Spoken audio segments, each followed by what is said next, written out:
En este vídeo voy a decirte cuáles son los coches eléctricos económicos que yo recomendaría a día de hoy, en diferentes categorías, desde los más urbanos hasta coches que sirven para un uso totalmente familiar. Y voy a explicarte por qué motivo y cuáles son las versiones que yo recomendaría. Antes de empezar, y por si no me conoces, estoy especializado, súper centrado en probar coches eléctricos económicos y ponerlos a viajar. Me gusta ver cuáles son las fortalezas y debilidades de los coches eléctricos más económicos del mercado, así que la verdad es que tengo una vasta experiencia en esto. Vamos allá. El primero que recomendaría, y te voy a poner un pequeño asterisco ya, cada coche tiene su asterisco, es el Leapmotor T03. Es el coche más económico de toda esta lista. Estamos hablando de un coche que solo mide 3,62 metros, es decir, es muy chiquitín. Y aún así han tenido el acierto de hacer que el coche sea muy cuadradito, de manera que consiguen muy buen espacio en el interior. Pero ese no es su punto fuerte para mi gusto. El punto fuerte es que estamos hablando de un coche que tiene una batería LFP de solo 37,3 kWh y que, sin embargo, da una autonomía WLTP de 265 km. Como no podía ser de otro modo, siendo un coche urbano y con una batería tan pequeña, la autonomía que da es poca. Pero, ¿su punto fuerte cuál es? Pues su punto fuerte es que tiene un sistema de carga rápida que soporta 48 kilovatios y que mantiene un muy buen rendimiento a lo largo de su curva de carga, lo he puesto a prueba. Tiene un sencillo maleterito de 210 litros y solo da 95 caballos. También te digo una cosa, 95 caballos nos están empezando a sonar a poco, pero un coche de este tamaño con esa potencia se mueve con una soltura más que sobrada. Es un coche que va razonablemente bien en carretera y que sobre todo tiene muy buen equipamiento incluido de serie. Como te digo, es el coche más barato de este listado y es una alternativa a modelos como el Dacia Spring, que es bastante sencillote, aunque te aviso, está a punto de renovarse, o una alternativa al simpaticísimo Renault Twingo, que es un coche que me encanta en muchos sentidos, pero tiene algunas limitaciones técnicas que lo convierten en un urbano puro. Por eso, dentro de esta categoría, para mí, el coche eléctrico más recomendable a día de hoy es el Leapmotor T03. Y aún así, te digo una cosa, el Leapmotor T03 es probablemente uno de los productos más obsoletos dentro de la gama del Leapmotor y esperamos que haya un nuevo desarrollo, una nueva generación de este modelo, que por cierto es el que va a dar vida también, este desarrollo tecnológico, al Citroën 2 caballos de nueva generación. Así que es verdad que es recomendable y el más recomendable dentro de la categoría según las condiciones actuales y bajo mi criterio y mi experiencia, pero es un coche que se renovará dentro de no demasiado tiempo. Aquí habríamos visto el segmento A y nos vamos al segmento B. Probablemente el segmento en el que yo recomendaría partir como base los coches eléctricos del segmento B, algunos de ellos y algunas de sus versiones, ya permiten viajar con una cierta comodidad. No vas a viajar exactamente igual que en un térmico. Vas a tener que hacer más paradas y más largas. No te quepa ni la menor duda. Pero son coches que ya permiten viajar. Y dentro de esta categoría yo tengo una recomendación clarísima. Y es el nuevo Geely E2. El nuevo Geely E2, en versiones Pro Plus y Max Plus, utiliza ya una batería LFP de 47,1 kWh. Estamos hablando de un coche que mide 4,13 metros de largo, que tiene 375 litros de maletero y que además tiene fraletero de 70 litros de capacidad. Tema súper importante, para mí la versión recomendable es la versión de batería grande. La versión de batería pequeña, si lo vas a utilizar solo como coche urbano, ok. Pero si quieres plantearte viajes, aunque solo sea uno al año, vete a la versión de batería grande y vas a tener muchísimo más coche por no tanto más dinero. Creo que merece la pena. Tema importantísimo es que este coche tiene la particularidad de que tiene la tracción en el eje trasero y tiene la particularidad de que gracias a eso cuenta en el eje, en la parte delantera, mejor dicho, con un fraletero de 70 litros de capacidad. No existe otro coche dentro de esta categoría que ofrezca este espacio de carga adicional. Y eso es buenísimo porque ahí es donde puedes llevar el cable de carga en corriente alterna o simplemente cualquier cosa que quieras. La alternativa muy interesante en este sentido es mi Fiat Grande Panda eléctrico, que en lugar de tener un fraletero tiene directamente un hueco en el que tienes integrado el cable de carga en corriente alterna. En uno y en el otro puedes aprovechar al máximo el espacio del maletero porque tienen un hueco específico para el cable de carga en corriente lenta. Pero eso no es lo más importante del Geely E2, lo más importante es que viene con acabados notablemente superiores a los de cualquier otro modelo de la categoría. Y también con un equipamiento notablemente más completo. Pero es que además Te digo, muy importante, todavía no he probado el Geely E2 en la conducción, todavía no he probado su autonomía real, es decir, tengo que probar ciertas cosas para decirte de verdad cuál es mi veredicto sobre este coche. Pero sí que es verdad que es un coche con un sistema de tracción en el eje trasero, es un coche con más y mejor tecnología que sus competidores, con más equipamiento y mejores acabados, y que además a nivel dinámico debería ser mejor, no solo por la tracción en el eje trasero, sino también porque en el eje trasero tiene un sistema de suspensión multibrazo independiente, es decir, técnicamente es bastante mejor que sus competidores. Estamos hablando de que es un coche que te da una autonomía WLTP de 345 kilómetros. Más o menos está un poco en la media de lo que ofrece el segmento, con 116 caballos de potencia máxima y con un sistema de carga en corriente continua de 80 kilovatios. Ya comenté cuando estuve en la presentación del coche, cuando estuve haciendo una vista previa del coche, que 80 kilovatios sobre el papel se me antojan cortos. Pero cuidado, porque el Fiat Grande Panda eléctrico, que es mi coche, anuncia 100 kilovatios y luego la curva de carga es muy mejorable. Por ejemplo, el BYD Dolphin Surf anuncia menos potencia pico que mi Fiat Grande Panda, pero luego, en la experiencia real, en carga, da un mejor rendimiento. Así que es uno de los aspectos que hay que probar del Geely E2 para tener un veredicto. Este coche me parece que sobre el papel pinta espectacular y tiene 5 plazas. Aún así, te voy a ser muy claro, dentro de la misma categoría también recomendaría el BYD Dolphin Surf siempre y cuando no te importe que de momento solo se vende con 4 plazas.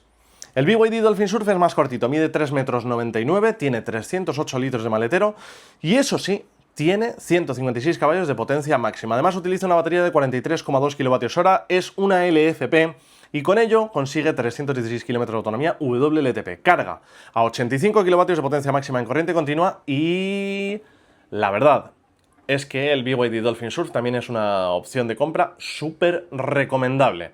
Te digo, para mí tiene algunos puntos débiles. Creo que la pantalla del sistema multimedia deja bastante que desear en cuanto a calidad de resolución.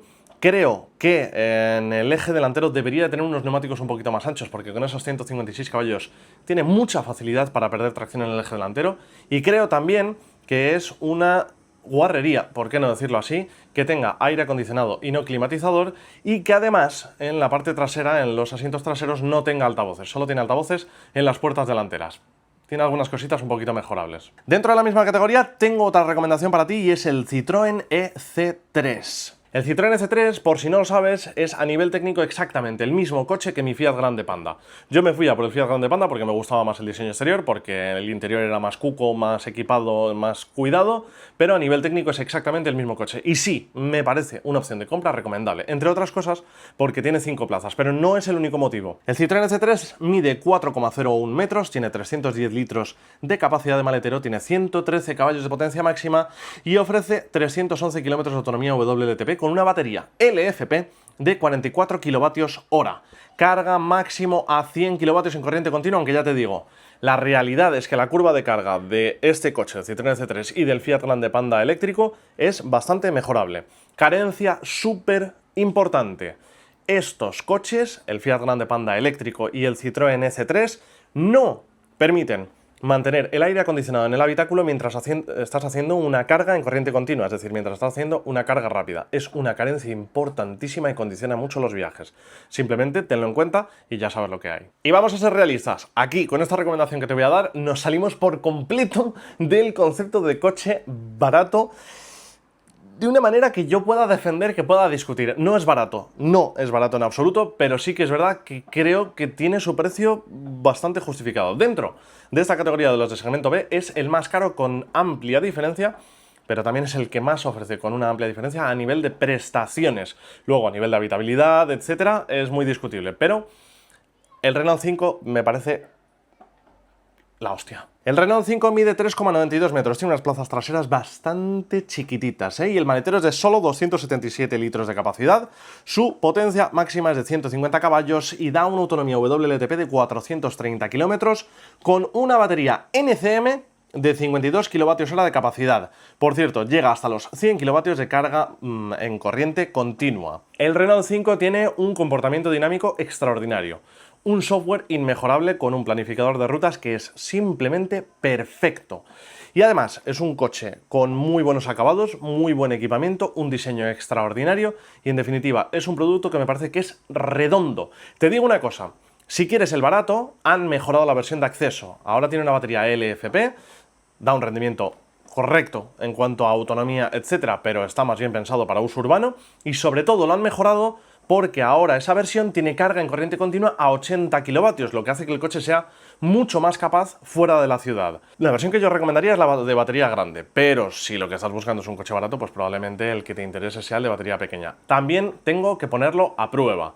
Y ahora vamos a cambiar de categoría porque subimos de los de segmento B al segmento C. Si el segmento B ya te permite viajar con unas ciertas comodidades, dentro del segmento C tenemos coches que ya son muchísimo más recomendables como coche único en casa. De hecho, las opciones que yo te voy a proponer, las opciones que yo más recomendaría a día de hoy, son coches que te permiten viajar sin ningún tipo de problemas y además haciendo un uso familiar, haciendo un uso intensivo. El primero que te voy a recomendar no vale para todo el mundo porque es verdad que tiene un maletero pequeño, pero me parece un coche con el que han dado en el clavo en prácticamente todo y que por precio no tiene comparación posible. Es el Leapmotor B05. El Leapmotor B05 es un compacto típico, un hatchback, 4,43 metros de largo, tiene un maletero, ya te digo, chiquitín, de 345 litros de capacidad, da 218 caballos de potencia máxima y da una autonomía WLTP de 401 kilómetros, con un sistema de carga en corriente continua que soporta hasta 156 kilovatios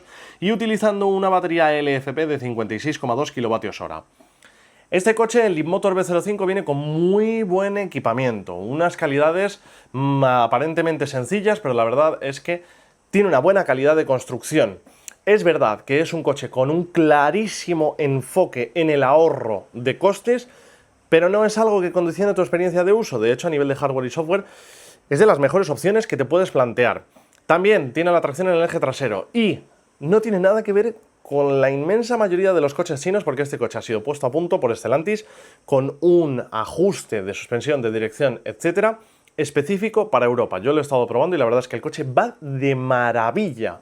También te digo, este es otro de los coches que tengo que poner a prueba en un viaje real para ver su consumo real, su autonomía real en autopista y también el rendimiento de su sistema de carga en corriente continua. Pero ya he puesto a prueba anteriormente el que es su hermano en versión SUV. Y es el siguiente coche que también recomendaría, Leapmotor B10. En el caso del Leapmotor B10 estamos hablando de un coche del segmento C, pero SUV.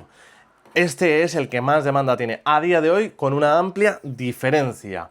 Es un coche que mide 4,51 metros, ofrece un maletero de 430 litros y un fraletero de 25 litros de capacidad. Exactamente igual que el Leapmotor B05, tiene un sistema eléctrico con 218 caballos de potencia máxima y tiene la misma batería de 56,2 kWh, una batería LFP. El Leapmotor B10 lo puse a prueba y la verdad es que me sorprendió muchísimo por su eficiencia. Es uno de los coches eléctricos que menos consumen dentro de su categoría, junto con la otra opción que también te recomendaré mucho. Y es, dentro del mismo segmento C-SUV, el Toyota CHR Plus. Creo que tiene una propuesta de valor muy potente. El Toyota CHR Plus utiliza una batería NCM de 77 kWh. Es otro concepto totalmente distinto y es tracción delantera. Mide 4,52 metros y el maletero es de 416 litros. Desarrolla 224 caballos de potencia máxima y da una autonomía WLTP de 607 kilómetros. Es un coche espectacular a nivel de ficha técnica. Carga a 150 kilovatios de potencia máxima en corriente continua y el problema que sí le veo es, por un lado, que ya entramos en el territorio de los 35.000 euros y ahí tengo otra opción muy interesante, la verdad. Y no solo eso, sino que también es verdad que su silueta tipo coupé, algo así más deportivo, hace que la habitabilidad en las plazas traseras no sea la óptima para un uso familiar y tampoco es el coche que más destaca por maletero. Por otro lado, hay que tener en cuenta que el concepto de Toyota es Toyota del todo. Entonces, el interior, para mi gusto, es bastante feo, es bastante analógico, es bastante clásico. A nivel de software no está a la altura ni muchísimo menos de un Leapmotor B10 y es verdad que tiene algunas cositas que son mejorables, pero creo que la propuesta de valor que tiene el Toyota CHR Plus lo hace uno de los coches más recomendables sin ningún tipo de dudas y es uno de los coches que yo recomendaría, con todos estos asteriscos. Entrando en esa horquilla de los 35.000 euros, el problema que tenemos es que efectivamente tengo otra opción para ti y me da igual que me digáis que es un vídeo pagado por Leapmotor. No es así. Es una marca que lo está haciendo muy bien y tiene muchos productos que, bajo mi punto de vista, son muy recomendables. Si entras en la horquilla de los 35.000 euros, el problema es que entras en el territorio de un coche que ya es un D-Sub y es el Leapmotor C10. Ya son 299 caballos de potencia, un poquito más de maletero que el Leapmotor B10, un poquito más de espacio en las plazas traseras, una batería más grande y, en definitiva, un coche de categoría superior.